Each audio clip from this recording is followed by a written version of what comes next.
ആദ്യമായിട്ട് പറഞ്ഞു കഴിഞ്ഞാൽ സ്ത്രീകളുടെ ചലനം അല്ലെങ്കിൽ സ്ത്രീകൾ മൂവ് ചെയ്യുമ്പോൾ പെട്ടെന്ന് തെന്നി വീഴുന്നതിനും അപകടങ്ങൾ ഉണ്ടാകുന്നതിനുള്ള സാധ്യത മഴക്കാലത്ത് വളരെ കൂടുതലാണ്.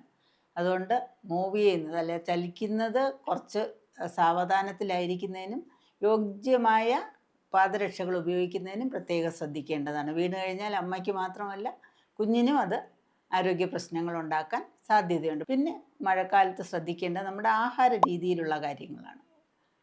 ആദ്യമായിട്ട് പറഞ്ഞാൽ നമ്മുടെ ജലപാനം. ഗർഭിണികൾ നേരത്തെ പോലെ തന്നെ ധാരാളം വെള്ളം മഴയത്ത് കുടിച്ചില്ല എന്നുണ്ടെങ്കിൽ യൂറിനറി ഇൻഫെക്ഷൻ പോലുള്ള അസുഖങ്ങൾ ശരീരത്തിൽ വരാൻ സാധ്യതയുണ്ട്. അത് അമ്മയും കുഞ്ഞിൻ്റെയും ആരോഗ്യത്തെയും ബാധിക്കാൻ സാധ്യതയുണ്ട്. അതുപോലെ തന്നെ വെള്ളം കുടിക്കുമ്പോൾ അത് ഏറ്റവും ശുദ്ധജലമായിരിക്കണം. മലിനജലം കലർന്നുള്ള വെള്ളമൊക്കെ നമ്മൾ കുടിക്കാൻ സാധ്യതയുണ്ട്. അപ്പോൾ അത് തിളപ്പിച്ചാറിയ വെള്ളം തന്നെ ഉപയോഗിക്കുക. അല്ലെങ്കിൽ ജലജന്യ രോഗങ്ങൾ വന്നിട്ട് നമ്മൾ സങ്കീർണതകളിലേക്ക് പോകാൻ സാധ്യതയുണ്ട്.